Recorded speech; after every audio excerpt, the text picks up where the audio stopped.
Hey, what's up guys, this is Soy, welcome back to my channel. Today we are filming a mukbang, but as you can tell, the setting is different because I'm currently in Florida still, and I get to eat home-cooked food. And it's Vietnamese style food. This is scum, which is like rice. This is this means meat. This is not home-cooked, this is just some sauce packet that I found, but I like eating sauces. Gan, you guys see it? Which is like, kind of like a soup. I don't know what kind of vegetable this is. And then I've been eating this on my stories a lot. If you follow me on Instagram, FoodWithSoy. It's grass jelly. I'm so excited to eat this. Like, I just like love home cooked food, and I wish my mom could live in California and cook for me like all the time.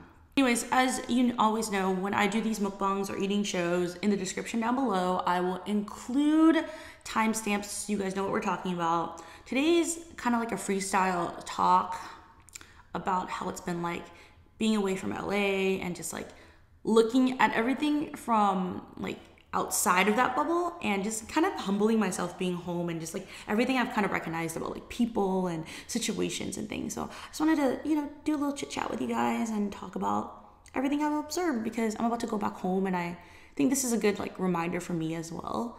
When I go back, I can watch this video and be like, hey, don't forget these feelings, you know? So we're gonna start eating the food. Did I get a close-up of this? This is so good.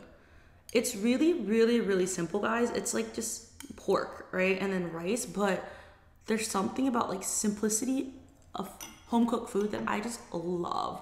I like to put a little bit of like the soup. It's a little bit sweet with the vegetable in it, into the rice to make it like less dry. These pork spare ribs are kind of just steamed, so really little flavor, but it comes out a lot. I like to dip it in some random sauces sometimes. Usually in Vietnamese culture, we dip it in Mukbang, which is like a fish sauce, but I don't want to smell like fish sauce, so I decided not to eat it. But they also have these like little bones in here that I really enjoy eating, so.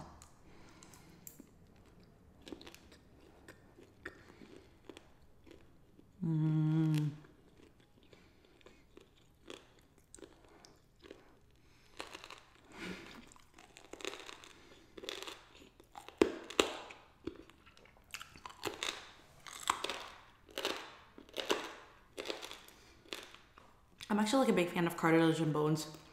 I know not a lot of people are. Huge fan. Like, instead of baby back ribs, I like to get spare ribs. And these are just stir-fried egg noodles, so really simple. I don't know. I feel like my mom just got like instant ramen and made this, but we eat this.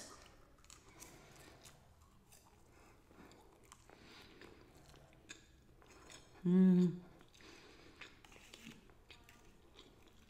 remember growing up, I used to see like pictures of my friends' family, and they had like pot roast and meatloaf and all that stuff. My mom would never make that just because it's like not in our culture to make that.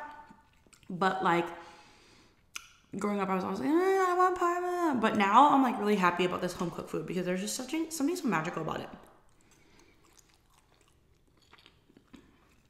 But yeah, and I also think it's like really cool because my mom's like a single mom, and even though she has to work every day, she always had food on the table for us. Like, come home from school and there'd be food. So I'm always like really grateful. And I don't care what anyone says, I think no one beats your own mom's cooking.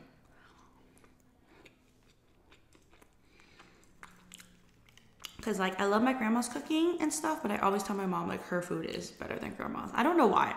Cause you would think that mom's food would be better. But you know, to my mom, the best food is her mom's. So I guess it's only right that my best food is my mom's.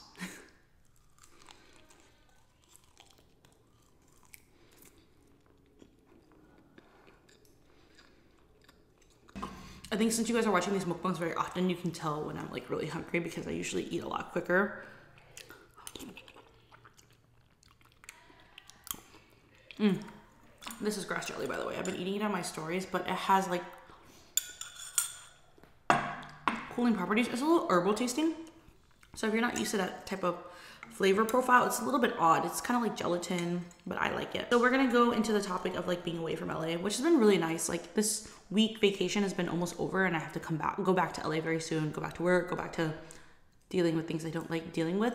But being away from LA has definitely like taught me a lot of things, or like reminded me of really good things, like humbling situations. I need to go home back often is what I've come to realize. I don't think it's possible to like figure out things or see things from a different point of view unless you're away from the situation. And one of the things I realize about LA that I do not like, isn't such a problem, is that there's like, I just don't feel like I fit in necessarily. Honestly, it's no one's fault that I don't fit in. I just think that like who I am as a person just doesn't mesh well with the rest of my surroundings in LA. And at a certain point, I was trying hard to kind of like mold myself to fit in what people in LA consider, you know, fun, cool, all that stuff. But at the end of the day, like who I am is who I am, and I shouldn't be afraid to feel how I feel. And of all, the one thing that I can't stand is people talking. In LA, people talk way too much. Is like, I'm an extrovert, but at the same time, I'm like very introverted as well. I think I'm like 60-40, so pretty much on the brink of like both sides. Extroverted when it comes to strangers, but to the most part, like I don't enjoy small talk. Like that's the number one thing I can't stand, because I just feel like it's a waste. I shouldn't say that. This is another thing my therapist is telling me, that I think about social life too much as like work. And you know, I can't help it. I feel like I do get a sense of anxiety from socializing, so I can't help but think of it as work, but it's something I'm trying to improve upon. But like I mentioned, like small talk is such a prevalent thing in LA, and it's just so like, I just don't understand it. Like, why talk just don't talk. Just like, don't talk. And I'm not talking about just like, how's the weather, all that stuff. Like, that's like fine. Like, if you don't know someone, you have to say those things and you just breeze pass on it, right? Like, I don't assume that like when I meet someone new, I'm going to tell them my deepest, darkest secrets. Like, to be honest, no one really knows those, right? But for me, it's like situations like just talking about other people. Like, it's just a toxic thing in LA. And I know people do it because I've been in situations where I was like friends with people and I could hear them talk crap about other people. And then I was starting to talk crap. And then I realized like, I don't like that. Like, I don't like that mentality or the way that was brought out upon me. So I was like, oh, I should distance myself from these situations or these things, because like at the end of the day, people are allowed to do what they want to do, right? And be that type of person or have that type of energy where they're talking crap about other people and kind of constantly talking crap, then that's their choice. But like, I don't want to be involved in that. Like, I've removed myself from people and situations that have no longer made me feel like I was growing, you know? And it was really tough at first and it's still really tough right now, because I feel like I just kind of closed myself off from everyone because of the situations that were surrounding me. But I'm ready to like socialize again and have friends again and like be around people again. But that's the one thing I don't want to step foot into again, is that whole situation where I'm just like drawing bad energy and just like talking bad about someone, and just, it's like mob mentality, you know, if like one person's talking bad about this person, you start doing it too, and you're starting to think like it's okay, and then you kind of obsess over it, not on purpose, but in your mind, you're like, wow, I really don't like this person. You see them on your Instagram, you're like, oh, I don't like this person. So that's another thing. If you don't like someone, just stop paying attention to them. I just like muted everyone on my Instagram. I unfollowed people I don't really want to follow. And then I I mostly post on my Snapchat now, because I'm like, oh, well, the people that really follow me on my Snapchat are mostly my Florida friends and like very close friends of mine that have my Snapchat.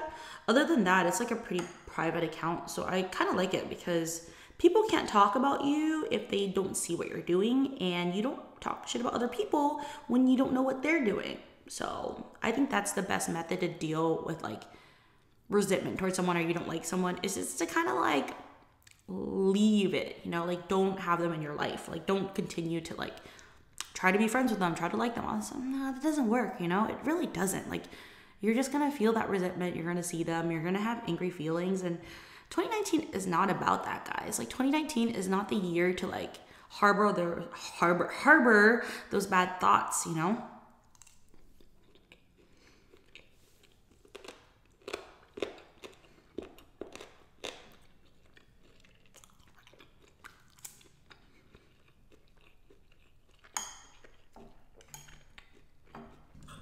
That was like eating way too fast.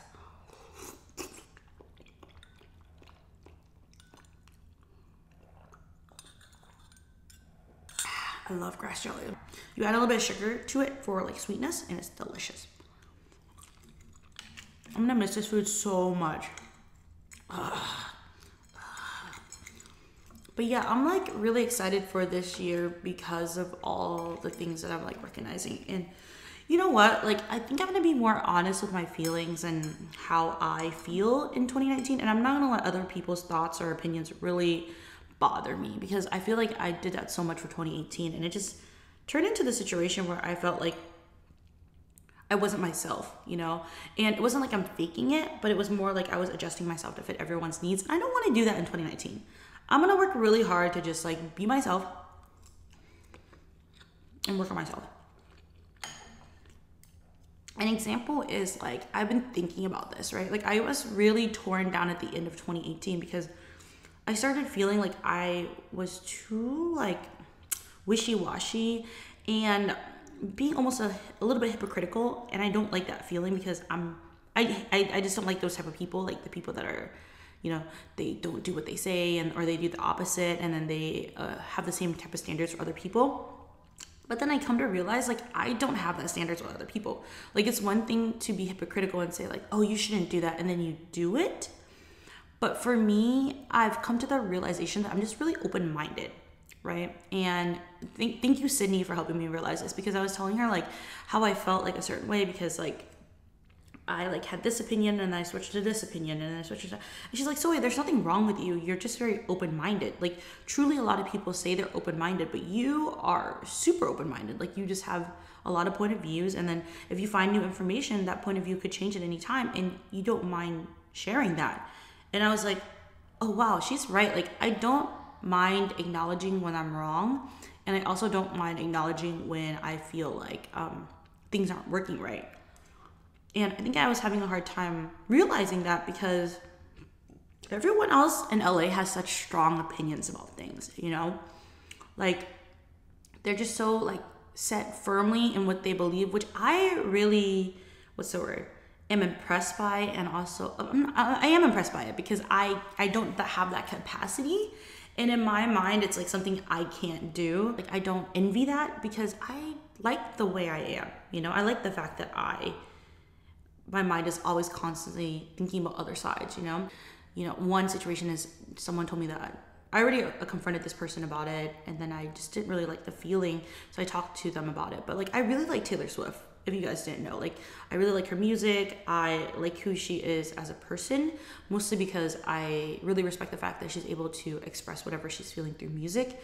And it's something I wish I could do, is just express myself through something, right? Luckily, this whole mukbang thing is working out. And thanks to you guys, like I feel like I'm able to express myself and like people are listening, and it's great because I for the longest time felt like I couldn't do that, you know, like all my thoughts and everything, I had feelings and all this stuff was just stuck in my mind and I couldn't figure it out. And I thought I was slowly becoming more and more insane because like who I wasn't being represented well. But you know, I talked to this person because they were like, oh yeah, you shouldn't like Taylor Swift, and they didn't mean it in a vindictive type of way. They just said it in a way that was just like, oh, she's a bad person because of political views or blah, blah, blah, blah. And at first, let me tell you the steps that I was feeling, right? First, I was feeling pretty, like kind of sad because I was like, oh, should I not like Taylor Swift? Is she not a good role model? Should I not like her? So I started like pushing that away. And then next I was starting to feel like kind of like resentment, like, man, this is kind of bad. Like, it's something I like and now I don't like it. So I started becoming defensive. I started becoming angry at the fact that I was like stopping myself from something that brought me happiness because other people were telling me it was wrong, or like, you know, they didn't like it. And then now I just don't care anymore. At the end of the day, like, you should just be who you are and like the things you do. And if your happiness doesn't get in the way to hurting other people, then you shouldn't be ashamed for it, you know? I mean, the thought process made a lot of sense, right? Like, she has a very strong platform, and at the time she wasn't using it to educate others or helping, you know, push women's rights or like whatever rights it was. And, you know, the person made a good point. Like, she could be using that platform. Like, people are dying in using the platform they have, and it's not even like, you know, 10% of what she has. But at the end of the day, like, that's their belief system, and I agreed with them. I was like, well, that makes a lot of sense. Like, she should be like this. But then I was feeling conflicted because I also felt like, oh, but she makes me really happy. Like, what can I do if something makes me happy, but it's not right? I still don't have the right answer, but I think as long as you are comfortable with whatever bubble you're in or whatever sense of happiness you get from something, you should kind of preserve it, you know? There's very little things in life that make me happy, or there's little things that I very much treasure. And it's probably the same with you, right? If you think about like what makes you happy, it's very limited to certain things, right? As long as you have, you know, a roof under your head, you have food to eat, and in a sense, like, you know, love, whatever love that is, it's good enough to live. So if you love something or you really enjoy something, you should keep it. If anything, 2018 taught me to become a better listener. So I'm very grateful for 2018. I don't think I would have been as good of a listener if it wasn't because of that year, this last year. Okay, ooh, look at this big bone in this one. Can't wait to eat this for you guys. Check it out. Dip it in some sauce. Mmm.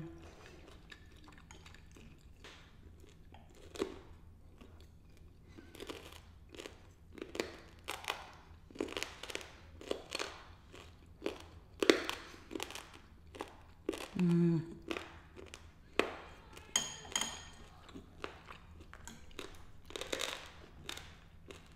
The thing that sucks about this is though, I have to like super floss after I eat.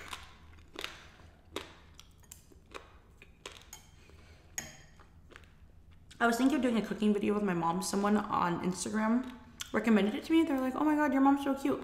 Please do a cooking video with her. And I was like, wow, that's such a good idea. So I like to take a little bit of the rice and then put it in my soup. But not too much. Look at that. Mm. My mom makes the best gan.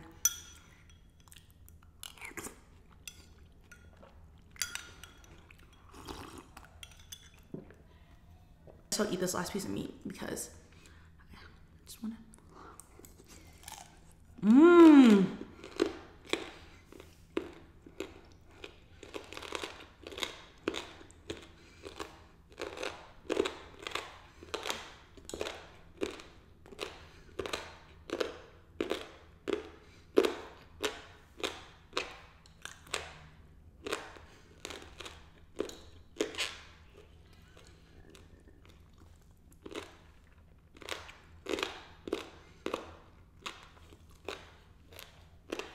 The sun keeps creeping, you see it? Sorry about that. I didn't have that much room in my luggage, so I didn't bring lighting. So I'm literally just using the natural sunshine from Florida, which is great. Except for yesterday, because it started raining at the end of the video I did with my little brothers. But, you know, it's like perfect weather now, so I love it. They actually want to film another video. They're like, I love this mukbang stuff because like there's always food to eat. And I was like, yeah, same. But anyways, I hope you guys are having a great day. If you don't already, make sure to like this video, share it with someone that you're like, hey, and this was inspiring, I really like this, share it with someone. And of course, if you want to know, I've been going very live very often on the Facebook page. So check me out on Facebook, Made with Soy, hit the notification bell on that, make sure to follow that, because I think like yesterday I was live for like 30 minutes or so, and like it was so funny because there was a power outage, but it was great to like get to know you guys and talk about like what the weirdest food you've eaten was and all that stuff. So building a really strong community on that page, so make sure to like it, follow it, Made with Soy, and you know the drill. Love you always. Bye guys. Oh, let me know what to eat next.